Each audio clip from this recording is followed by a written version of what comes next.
ॐ सच्चिदानन्दरूपाय विश्वोत्पत्त्यादिहेतवे तापत्रयविनाशाय श्रीकृष्णाय वयं नमः। गुरुर्ब्रह्मा गुरुर्विष्णु गुरुर्देवो महेश्वरः गुरुः साक्षात् परब्रह्म तस्मै श्री गुरवे नमः। जेहि पर कृपा करहि जन जानी कवियो राधि नर छावै वाणी मोरी सुधारी सो सब भाती दासु कृपा नहीं कृपा गाति मराय नमः। ओम परमात्मने नमः। कृष्णचंद्र भगवान की जय हो। राधा रमण भगवान की जय हो।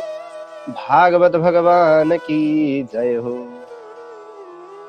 श्रीमद् भागवतको चर्चा परिचर्चा अखण्ड अनवरत रूपमा गर्दै आउने क्रममा हामी आज पनि भगवानका अमोघ लीलाहरू चर्चा विस्तार गर्ने क्रममा तृतीय स्कन्धको 33औं अध्याय लिएर अर्थात् तृतीय स्कन्धको विराम अन्तिम अध्याय लिएर उपस्थित भएका छौं भने आजै पनि हाम्रो सांख्य योगको पनि विस्तार सकिनेवाला छ। भनेपछि आज हाम्रो सबै कुराको सारांश पनि आउनेवाला छ। विशेष छ तसर्थ एकदम ध्यान दिएर एकदम चिन्तन मनन गरेर आज देवहूतिको के गति हुन्छ, तत्त्वज्ञान कसरी मिल्छ र विशेष यति यो पुरै अध्याय सुनिसकेपछि यसका सारांशहरू के छन् भन्ने कुराहरू चाहिँ चर्चा विस्तार रहेको हुनाले ध्यान दिएर सुनौ। के छ त भन्दा 33औं अध्यायलाई अगाडि बढौं। मैत्रेय उवाच, मैत्रेयजी भन्नुहुन्छ, एवं निशम्य कपिलस्य वचो जनित्री साकर्दमस्य दैता किल देवहूतिः विस्त्रस्ता मोह पटला तमभिप्रवणम्य तुष्टाव तत्व विषयांकित सिद्धि भूमि। यस प्रकार जब कपिल भगवानको वाणी सुनेर अचानक कपिल भगवानको वाणी सुनेर भन्दाखेरि शंका लाग्यो कि लागेन यो कथा कसले भनिरहेछ भनेर। लागेको छैन भनेदेखि तपाईले पढ्नु भएको छ, लागेको छ भनेदेखि तपाईले बुझ्नु भएको छैन। किनभने यो कथा मैत्रेयजीले विदुरजीलाई सुनाउनु भएको प्रसङ्ग। सर्दा ध्यान दिएर सुन्नु। कर्दमकी पत्नी जो हुनुहुन्थ्यो, कर्दम ऋषिकी पत्नी कपिलकी माता, कपिलले भगवानकी माता देवहूतिको मोहको पर्दा चटक्कै हट्यो। एकदम अब उहाँलाई चाहिँ तत्त्व प्रतिपादक यो जुन सांख्य शास्त्रको चाहिँ ज्ञानका आधारभूत भूमि हुनुभएका कपिल भगवानलाई प्रणाम गरेर स्तुति गर्न लाग्नुभयो। अब उहाँको मोह अन्धकार अज्ञानता सबै नाश भएपछि भगवानसँग देवहूतितिर भएको छ। अथाप्यजोन्त सलिले शयानं भूतेन्द्रियार्थात्ममयं वपुस्ते गुणः प्रवाहं सदशेष बीजं दध्यौ स्वयं यज्जठराब्जजातः। हे भगवान, हजुरकै नाभि कमलबाट उत्पन्न हुनुभएका ब्रह्माजीले पनि प्रलयकालीन जलमा सुतिरहनुभएका पञ्चमहाभूत इन्द्रिय शब्द स्पर्श आदि विषय आत्मा मनद्वारा व्याप्त सत्वगुण आदिको प्रभावले युक्त स्वस्वरूप एवं सम्पूर्ण प्रपञ्चका कारण हुनुभएका हजुरको शरीरको ध्यान गर्नुभयो। हजुरको स्थूल जुन देखिने स्थूल रूपको ध्यान गर्नुभयो, गुण रूपको ध्यान गर्नुभयो। हजुर नै गुणको प्रवाहद्वारा आफ्नो शक्तिलाई ब्रह्मा आदि देवताको रूपमा विभाजन गर्नुहुन्छ। फेरि पनि यहाँ मैले के सम्झाउन चाहे, एकम ब्रह्म त्रय विष्णु, ब्रह्मा विष्णु महेश्वर, भगवान एउटै हो। हजुरहरू विभाजन हुनुभएको छ आफ्नै शक्तिद्वारा। किन विभाजन हुनुभएको भन्ने कुरा चाहिँ हामीले पहिले पढिसकेका छौँ द्वितीय स्कन्धको तेस्रो अध्यायमा। भगवानको विभाजन हुनुको कारणहरू, देवताहरूको हजुरले अनेक रूपहरू लिनुहुन्छ, अनेक कर्म गर्नको लागि, अनेक लीलाहरू गर्नको लागि। हजारौं अचिन्त्य शक्तिले चाहिँ सम्पन्न हुनुहुन्छ हजुरहरू। हजुर हे मालिक, त्यस्ता निष्क्रिय एवं सत्सङ्कल्प हजुरले नै संसारको सृष्टि गर्नुहुन्छ। हे प्रभु, प्रलय समयमा जसको पेटमा यो संसार रहेको थियो अनि जो मायामय बालकको रूप धारण गरी पाउको औँला चुस्दै एक्लै बरको पातमा सुत्नु भएको थियो, त्यस्ता हजुरलाई मैले आफ्नो गर्भमा कसरी धारण गर्ने होला?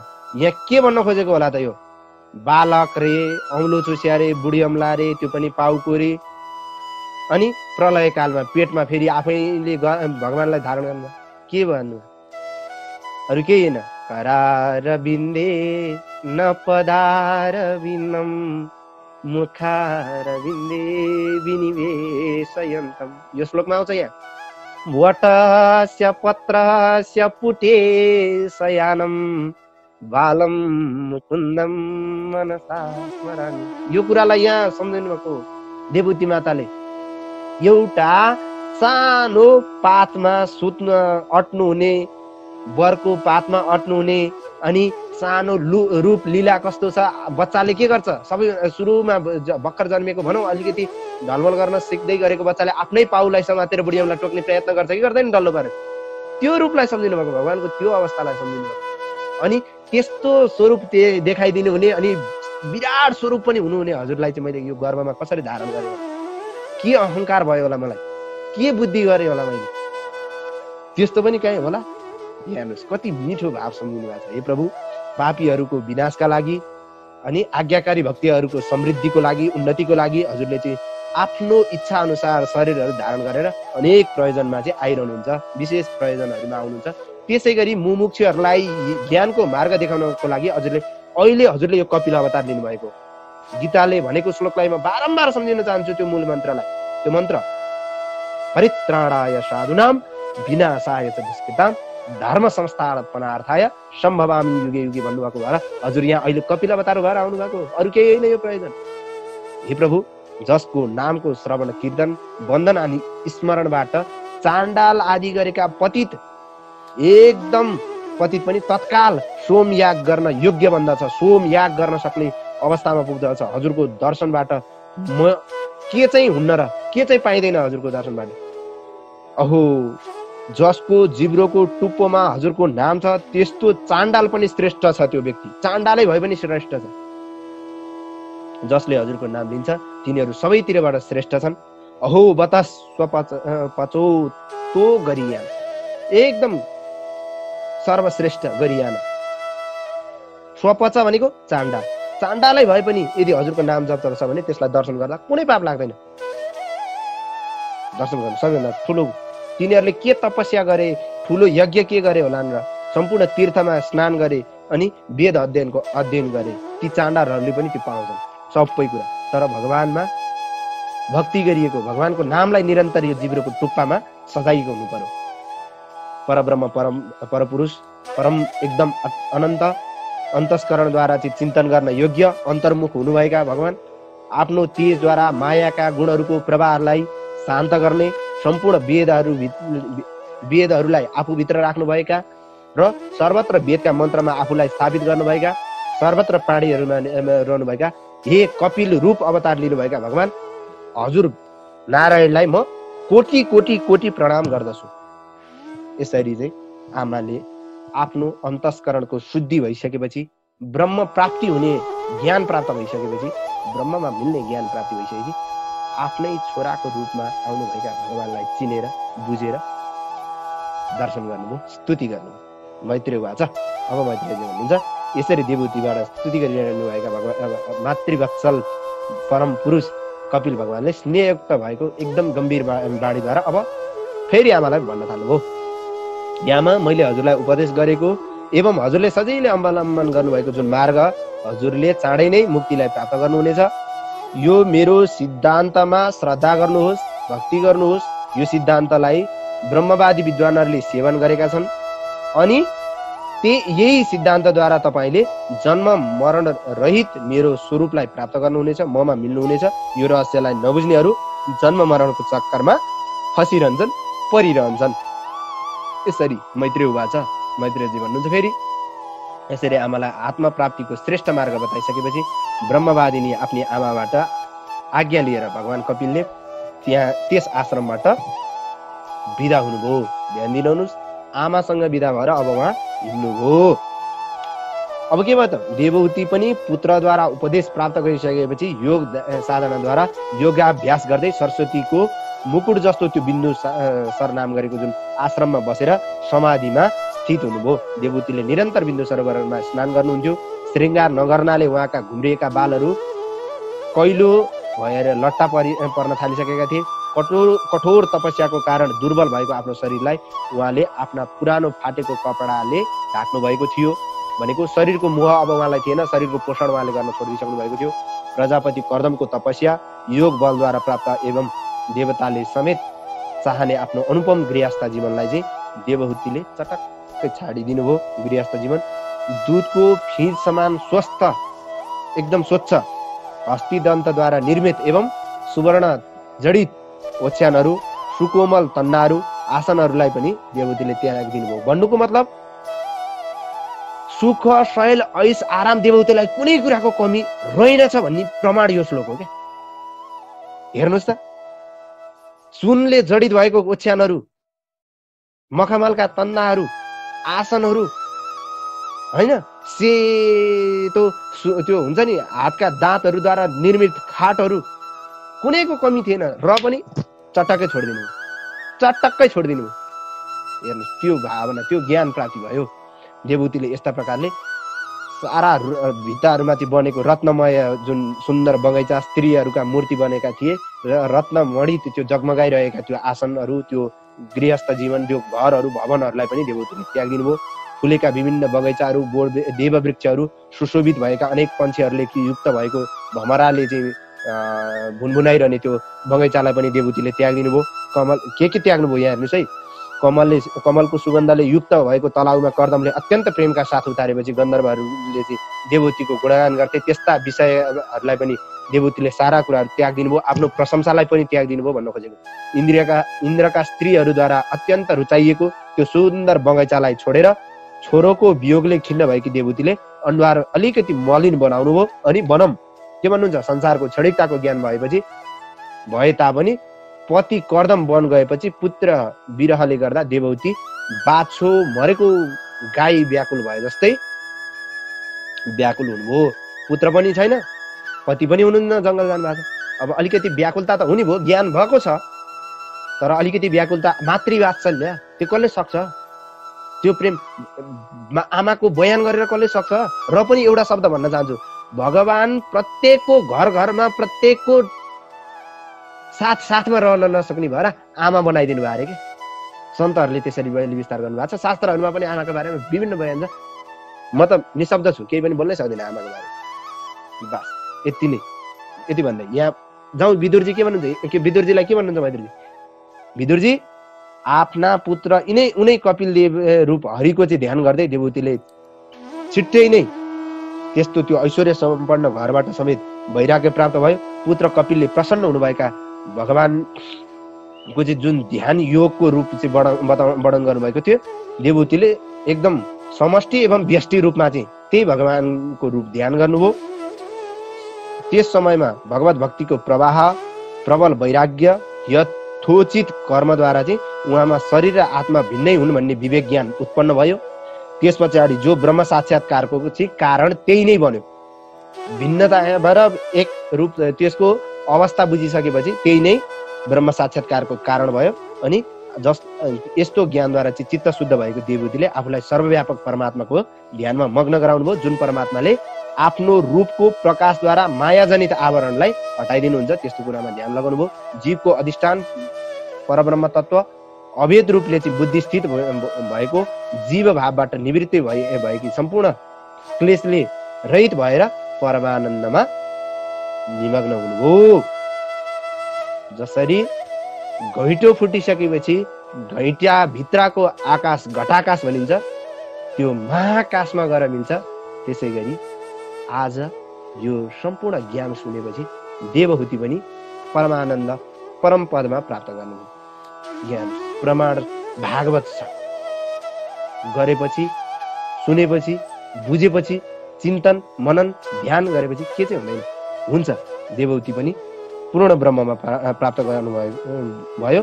त्यत्तिकै त्यो सजिलै प्राप्त गरेको चाहिँ होइन। कति कठिन र कति कुराहरू माथि सुनेर कसरी आफूलाई त्यागेर कसरी चाहिँ एकत्रित गर्नुभएको छ त्यो कुरा नबिर्सिनु होला हजुरहरूले पनि। निरन्तर समाधिस्थ हुनाले विषयमा सत्यत्वको चाहिँ भ्रम हटेकी देवहूतिले त्यस समयमा आफ्नो शरीरलाई पनि स्वप्नमा देखिएको वस्तुलाई उठेको मानिसले चाहिँ बिर्सिए जस्तै बिर्सिदिनु भयो, सारा कुराहरू त्यागिदिनु भयो। उहाँको शरीर प्रारब्धवश स्वयं पोषित थियो, कुनै प्रकारको मानसिक चिन्ता नहुनाले उहाँको शरीर दुब्लो पनि थिएन, मैलोले ढाकिएको उहाँको शरीर धुवाँले ढाकिएको आगो झै सुशोभित भएको थियो। चित्त वासुदेवमा प्रविष्ट भएको हुँदा देवहूति जो हुनुहुन्थ्यो उहाँले आफ्नो केश छरिएको, लुगा लत्रेको, देवताद्वारा लक्षित भएको तपस्या र योग मायाद्वारा आफ्नो शरीरलाई थाहा पाउनु भएन, बुझ्नु भएन। यस प्रकार देवहूतिले भगवान कपिलद्वारा उपदेश गरिएको बाटोबाट चाँडै नै नित्य मुक्त परमात्मा स्वरूप भगवानलाई प्राप्त गर्नुभयो। हे विदुरजी, जब देवहूति जहाँ देवहूतिले सिद्ध प्राप्त गर्नुभयो त्यो तिनै लोकमा विख्यात अति पुण्य दिने चाहिँ सिद्ध पद नाम गरेरको ठाउँ त्यो प्रसिद्ध भएको छ भयो, जहाँ चाहिँ देवहूतिले त्याग गर्नुभयो आफ्नो शरीरलाई, त्यो ठाउँलाई सिद्ध पद भनिन्छ। हे साधु विदुरजी, योगद्वारा शरीरको दैहिक मल, त्यो शरीरको मल हटेको देवहूतिको त्यो शरीर त्यस्तो श्रेष्ठ नदी भयो जसलाई अनेक सिद्धगणहरूले चाहिँ सेवन गर्थे र जसले साधकहरूलाई सिद्धि प्रदान पनि गर्दथ्यो। यस प्रकार आमालाई उपदेश दिएपछि महायोगी कपिलदेव पनि पिताको आश्रमबाट चाहिँ ईशान दिशातर्फ लाग्नुभयो। सिद्ध, चारण, गन्धर्व, मुनि, अप्सरा गणहरूले चाहिँ कपिलदेवको स्तुति गरेका थिए। समुद्रले सम्मान स्वरूप उहाँको लागि स्थान दिएको थियो, भनेको समुद्रमा गएर आफू मिल्नु भयो भन्न खोजेको, घुमौरो अर्थले भन्न खोजेको हो। समुद्रले स्थान दिएको थियो। किन यो समुद्रले स्थान दिनुभएको प्रसङ्ग चाहिँ यहाँ किन आउँछ भने समुद्रमा गङ्गा गएर मिसिएकी छिन्, गङ्गालाई धरतीमा प्रकट गराउन कपिलदेवको ठुलो हात छ। यो गङ्गा चरित्र मा चाहिँ पर्छ। गङ्गालाई चाहिँ तल ल्याउने क्रममा चाहिँ भागीरथी जुन सगरका वंशमा चाहिँ श्राप आदिका प्रसङ्गहरू कपिलदेवबाट भएका प्रसङ्गहरू सुन्न पाइन्छ। त्यसलाई हामी पुनः औपचारिक र अनौपचारिकमा छलफल पछि पनि गरौँला। मनुवंशको बारेमा तपाईँले मलाई जे सुन्नु भएको थियो सबै मैले बताएँ। प्रसङ्गवश कपिलदेव र देवहूतिको पवित्र संवाद पनि सुनाए, जसले अध्यात्म योग गुण रहस्यले चाहिँ युक्त कपिल मुनिको यो उपदेश प्रतिदिन सुन्दछ, सुनाउँछ भने ऊ गरुडध्वज भगवानको चाहिँ भक्त हुँदछ र उसले भगवान हरिको चरण कमललाई प्राप्त गर्दछ। यो चाहिँ सुन्नेलाई सुनको माला, भन्नेलाई फुलको माला भने जस्तै कुराहरू बताएको हो, यहाँ अरू केही पनि होइन है। अब यस अध्यायमा भनौँ यहाँसम्म आइपुग्दाखेरि हामीले तृतीय स्कन्द लगभग विराम गर्न लागेका छौँ। तृतीय स्कन्द विराम गऱ्यौँ भन्दा पनि हुन्छ। यहाँ अब विभिन्न कुराहरू आएका छन्। अगाडिका 19-20 अध्यायसम्मका भगवत परिचर्चाहरूको चाहिँ सारांश के हो, अर्थात् तिनीहरूको के अवतार हो, यो वैज्ञानिक पक्ष के हो त केलाइसकेका छौँ। अब यहाँ 33 अध्यायसम्म आइपुग्दा बाँकी रहेका पनि त केलाउनु पर्यो, त्यसका पनि त सारतत्व बुझ्नु पर्यो, त्यसको पनि त मुख्य वस्तु के हो, यहाँ केलाई जनाउन खोजेको कपिल देवहूति, अनि यहाँ 33 अध्याय किन आदि गरेका चर्चाहरू आउँ। यहाँ विस्तार गर्दाखेरि पहिलो कुरो यहाँ साङ्ख्य योगको बेली विस्तार आएको छ। किन यसलाई साङ्ख्य योग भनियो भन्दा यहाँ तत्त्वहरूको बेली विस्तार भएको हुनाले यसलाई साङ्ख्य योग भनियो। किनभने यहाँ भनिएको छ साङ्ख्यायन्ते तत्त्वानि यस्मिन्, भनेको तत्त्वहरूको गणना जहाँ हुन्छ त्यस्तो शास्त्रलाई त्यो अर्थमा चाहिँ त्यस्तो शास्त्रलाई चाहिँ साङ्ख्य शास्त्र भनिन्छ, अर्थात् साङ्ख्य योग भनिन्छ। साङ्ख्य भनेर चाहिँ साङ्ख्य योगको प्रयोग हुनाले योग भनेको भगवानमा मिल्नु, तत्त्वहरूको चिन्तन गरेर, तत्त्वहरूलाई बुझेर, तत्त्वहरूलाई पालन गरेर भगवानमा गएर मिल्नुलाई साङ्ख्य योगको वर्णन भनिएको हो। पहिलो नम्बरमा साङ्ख्य तत्त्व भनेर यो बताएको, साङ्ख्य योग भनेर जुन 25 अध्यायदेखिको विधि विस्तार गरेको कुरामा। अब अर्को साङ्ख्य योग विस्तार हुनुभन्दा अगाडि यहाँ देवहूति र कर्दमजीको विषय आएको छ। के हो त देवहूति र कर्दमजी? कर्दमजी भनेको को हुनुहुन्छ, देवहूति भनेको को हुनुहुन्छ भन्दा देवहूति र कर्दमजी भनेको एउटा जीवात्मा हुनुहुन्छ र वस्तुतः स्थूल रूपले हेर्ने हो भने पति पत्नीको रूपमा उहाँहरू दुईजना हुनुहुन्छ। यो दुईजना आउनु भएको यहाँ प्रसङ्गले हरेक शुभ अशुभ जय कर्म गर्दा पनि भगवानको भक्ति गर्दा एक्लै गर्नु हुँदैन है, एक्लै गर्ने होइन। कर्दम मात्रै हुँदाखेरि कपिल जन्मिनु भएको थिएन, देवहूति मात्रै हुँदा कपिल जन्मिनु भएको हो त्यो पनि होइन। कर्दम र देवहूतिको जब संयोग भयो, जब मिलन भयो अनि कपिल जन्मिनु भयो। ध्यान दिइरहनुहोस्, कपिल भनेको के हो? कपिल भनेको के हो? भगवान तत्व, भगवत तत्व। कपिल हेर्नुहोस् भनेको हरेक कर्म गर्दाखेरि दुवैजनाको चाहिँ महत्त्वपूर्ण भूमिका रहन्छ। कपिल के अरे कर्दम र देवहूति भनेको पति पत्नीको रूपमा यहाँ आएको भनेको हरेक हामीले चाहिँ कर्म गर्दाखेरि कपिललाई यदि प्राप्त गर्नु छ, भगवानलाई यदि प्राप्त गर्नु छ भने श्रीमान श्रीमतीको बराबर त्यो भक्तिमा त्यो उसमा चाहिँ हुनुपर्छ भन्ने उदाहरण यहाँ आएको एउटा। अर्को त्यहाँ कामक विमान आएको छ। के हो त कामक विमान भनेको भन्दा कामक विमान भनेको हामीले त बुझिहाल्यौँ, जसमा ड्राइभर पनि नचाहिने, कुनै इन्धन पनि नचाहिने, जहाँ मन लाग्यो त्यहीँ पुर्याइदिने। के हो त कामक विमान भन्दा सांसारिक सुख सयल भोगको प्रतीक हो। त्यहाँ कुन चाहिँ वस्तु थिएन। कामक विमानलाई एकचोटि फेरि अध्याय बेली विस्तारमा हेर्नुहोस्, त्यहाँ भित्र नभएको सांसारिक भोग वस्तु के थियो? केही पनि थिएन, केही पनि थिएन। तसर्थ सांसारिक सुख सयलको भोग वस्तु, विलासिताको वस्तु भनेको कामक विमान हो। अनि यो कामक विमानमा आदि सारा भइसकेपछि यहाँ 9वटी कन्या प्राप्त भएकी छन् भगवान आउनुभन्दा अगाडि, भनेको कपिलदेव हुनुभन्दा अगाडि कर्दमजीका गर्भबाट, कर्दम र देवहूतिको गर्भबाट भनौँ। कर्दमजीको गर्भ भन्दाखेरि नबोल्नु होला। 9वटी कन्या भनेको के हो भन्दा 9वटी कन्या भनेको श्रवणम कीर्तनम विष्णु स्मरणम पाद सेवनम अर्चनम वन्दनम दास्यम सख्य आत्मनिवेदन। यो नवदा भक्ति नै ती 9वटा कन्या हो। अब त्यहाँ 9वटा कन्या यो किन मानेको त? त्यसो भए नवसिद्धि मान्न सकिन्थ्यो, अष्टसिद्धिलाई मानेर चाहिँ अरू मान्न सकिन्थ्यो। 9वटा तत्त्व बुझाउने त धेरै कुराहरू छन् नि त। नवग्रह मान्न सकिन्थ्यो, किन मानिएन? यहाँ 9वटा भक्तिलाई नै किन मानियो भन्दा यो भन्दा पछाडि के प्राप्त भइरहेको छ? यो 9वटा सन्तान जन्मेपछि के प्राप्त भयो? भक्ति प्राप्त, के अरे भगवान प्राप्त भयो, भगवत तत्त्व प्राप्ति भयो। भगवान पाउनलाई गरिने कर्म भनेको के हो? भक्ति हो। भक्ति कति किसिमका? नवदा। हेर्नुहोस् त कति सजिलो अर्थ छ। नवदा भक्ति नै त्यस कारणले ती 9वटा कन्याको प्रतीक हुन्। अब नवदा भक्ति जब गरिन्छ, पति पत्नी दुवैजना मिलेर नवदा भक्ति पूर्ण भइसकेपछि, नवदा भक्तिले युक्त भइसकेपछि अब के हुन्छ? कपिलदेव भगवानको प्राप्ति हुन्छ, कपिल अवतार प्राप्ति हुन्छ, भगवत तत्त्व प्राप्ति हुन्छ, भगवानमा मिल्न सकिन्छ। अब कपिल भनेको के हो भन्दा जसको केश सुन जस्तो छ भनौँ, अझ पहिलो कैलो वर्ण भनौँ, त्यस्तो वर्ण भएको हुनाले कपाल है, केश भनेको कपाल, त्यस्तो वर्ण हुनुभएको हुनाले उहाँको नाम कपिल राखिएको हो। कपिल नाम राखिनुको प्रयोजन पनि यो हो। त्यसै गरी अब यहाँ एउटा अर्को उदाहरण महत्त्वपूर्ण आएछ। यो मलाई अत्यन्तै मनपर्ने विषय भनेको जब देवहूतिले कपिलदेवलाई प्राप्त गर्नुभयो अनि कर्दमजी जङ्गल जानुभयो, तब उहाँले एउटा प्रश्न गर्नुभएको छ कि बहुत मिठो प्रश्न गर्नुभएको छ क्या।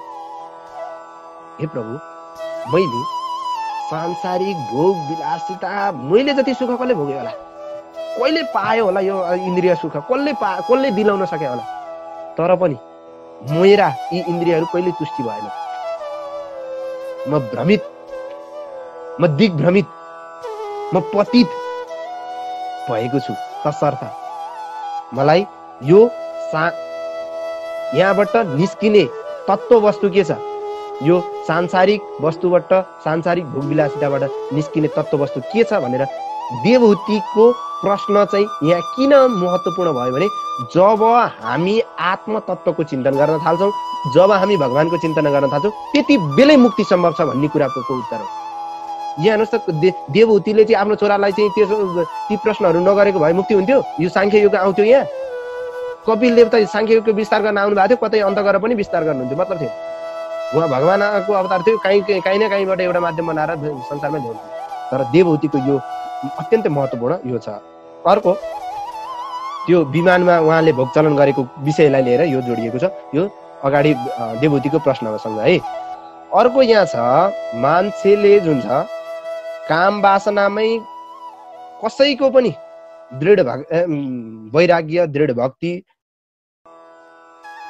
यदि गर्दैन भने, काम वासनामा फसेर यदि ती कुराहरू गर्दैन भने र उसले सद्गुरुलाई प्राप्त गरेको छैन भनेदेखि उसले जति नै फुर्ती लगाए पनि, जति नै उफ्रे पनि, जति नै कराए पनि मोक्ष मिल्नेवाला छैन यदि तपाईको चाहिँ विषय वासनाबाट मन टाढिन थालिसकेको छ र तपाईलाई गुरुको सत्संग प्राप्त भएको छ भने सम्झिनुस्, देवहूतिले कामक नाम गरेको विमानमा सुख शयल भोग्दै गर्दा पनि, पतित भएर आफूले आफूलाई भन्दै गर्दा पनि गुरुको संगत पाउनु भयो भने, असल गुरुको संगत पाउनु भयो भने र असल ज्ञानको संगत पायो भने मोक्ष प्राप्ति हुँदो रहेछ कि रहन्छ।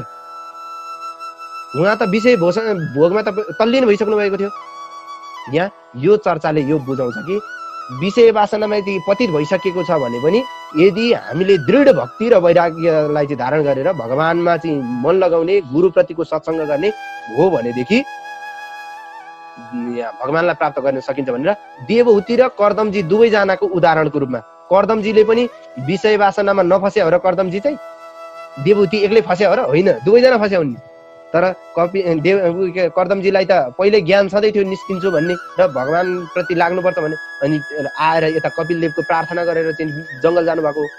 देवहूतिले पनि आफ्नो दृढ वैराग्यलाई चाहिँ प्राप्त गरेर ज्ञान आर्जन गर्न चाहिँ गुरुको शरणमा, जब शरणमा पर्नुहुन्छ तब चाहिँ काम कुरो सकिन्छ हो। यो बताउने क्रममा यहाँ यो कपिल र कर्दम र देवहूतिको दृढ वैराग्यले चाहिँ गुरु प्राप्ति, दृढ वैराग्य भएर भक्ति भयो र गुरुको, असल गुरुको, सद्गुरुको प्राप्ति भयो भने मोक्ष प्राप्ति हुन्छ भन्ने कुरा यहाँ बुझियो यो पुरै टोटल अध्याय पढ्दाखेरि। अर्को छ यहाँ एउटा रोचक हो, जब कपिलदेव अवतार हुनुभयो त्यहाँ ब्रह्माजी आउनु भएको छ। तपाईँहरूलाई याद छ कि छैन? मलाई त पुरै याद छ है। ब्रह्माजी आएर के भनिदिनु भएको छ, तपाईँको घरमा, यहाँ हेर्नुहोस् है, तपाईँको घरमा स्वयं भगवान अवतार हुनुभएको छ। उहाँ चाहिँ स्वयं परमात्मा पुरुष हुनुहुन्छ, उहाँ कपिल नामले चाहिँ चिनिनुहुन्छ भनेर त्यहाँ आएर कपिलको चाहिँ महात्म्य बताइदिनु भएको छ। अध्याय होइन जस्तो लाग्छ, कन्फ्युज लाग्छ भने फेरि हेर्नुहोस्, कपिलको बारेमा ब्रह्माजीले भनिदिनु भएको छ, देवहूति तिमी चिन्ता नगर, तिम्रो गर्भबाट शान्तिनु मान्छे जन्मिया हो र परम पुरुष जन्मिनु भयो भनेर भनिदिनुहुन्छ। ए कर्दम ल बधाई छ तिमीलाई, शान्तिनु जन्म पाएको हो र तिमीले भगवानलाई पाएका छौ भनेर भनिदिनु भएको छ। यसको मतलब के हो त भन्दा, यदि हामीसँग हिरा नै साथमा छ भने पनि अर्कोले बताइदिनु पर्छ कि हामीलाई तसँग हिरा छ है, त्यो चाहिँ अमूल्य चिज हो है। होइन भने विचार गर्नुहोस्, हामीसँग नजिकै भएको तीर्थको हामी हेला गर्छौँ अनि हाम्रै तीर्थ दर्शन गर्न अन्तबाट अन्त्य विदेशीहरू आउँछन्, हामी त्यो अन्त तीर्थ गर्न जान्छौँ। आफूसँग हिरा छ मतलब छैन, हिरा स्वरूप त्यो तीर्थ छ मतलब छैन। हामीसँग कुनै महत्त्वपूर्ण कुरा रहेछ भनेदेखि त्यसलाई हामी वास्ता व्यवस्था गरेर कतै फालिदिरहेका हुन्छौँ। त्यही कुरा अर्को साथीले चाहिँ ओहो तँसँग यस्तो कुरा रहेछ यार मलाई दिएन भन्यो भने कहाँ हुन्छ भनेर अनि पुछपाछ गरेर बल्ल हामी राख्छौँ। यो कुरा ध्यान दिइरहनुहोस्, हो कि होइन आफै विचार गर्नुहोस्, चिन्तन गर्नुहोस्। हो यहाँ ब्रह्माजीले कर्दमजीलाई र देवहूतिलाई किन बताउनु भयो भन्दा, उहाँहरूको घरमा चाहिँ जुन अमूल्य परमात्मा त्यो सगुण साकारमा आउनु भएको छ त्यसको महत्त्व दर्शन किन भयो भने आफूसँग भएको हिरा नै भयो भने त्यो मान्छेले त्यसलाई शान्तिनु सजिलो पाएको कुराको महत्त्व गुम्छ अरे क्या, सजिलै पाएको कुरा हो त्यो हुन्छ।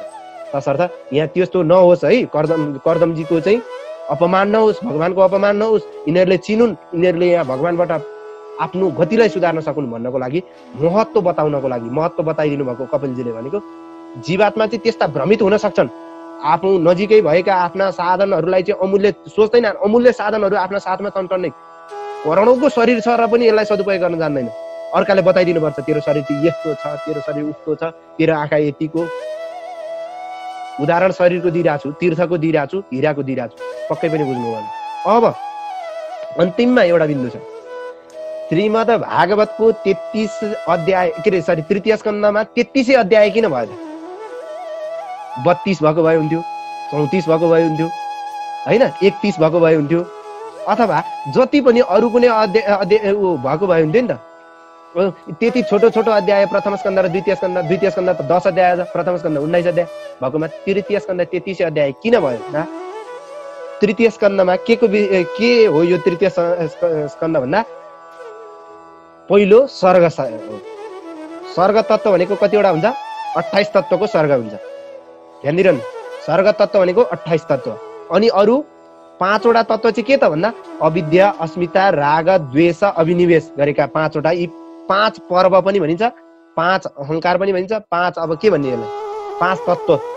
यो 28 मा यो 5 जोड्नुस् 33 हुन्छ भनेको यी 33 अध्यायमा यिनै कुराहरू सृष्टिको स्वर्गको 28 वटा तत्त्वको बेली विस्तार र 5वटा अविद्या अस्मिता राग द्वेष अभिनिवेश गरेका 5वटा तत्त्वहरूको बेली विस्तार हुने हुनाले यसमा 33 अध्याय हुनु परेको हो। 34 पनि हुन सकेन, 40 पनि हुन सकेन।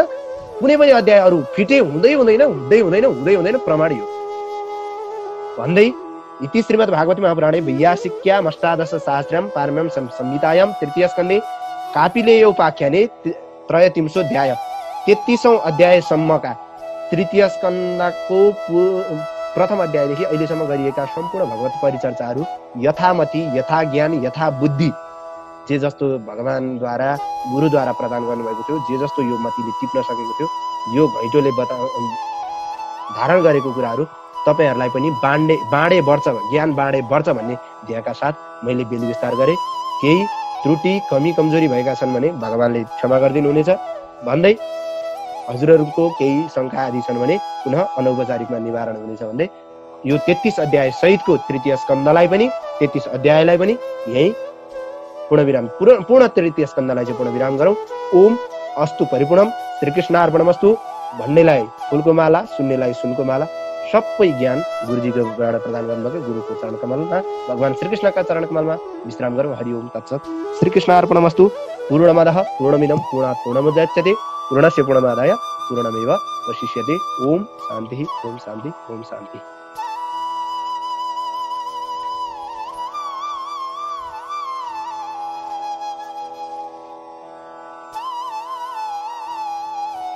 यस्तै भिडियोहरूको लागि हाम्रो च्यानललाई सब्स्क्राइब गर्नुहोस् र फर्स्टमा भिडियो हेर्नको लागि बेल आइकनलाई अन गर्नुहोस्।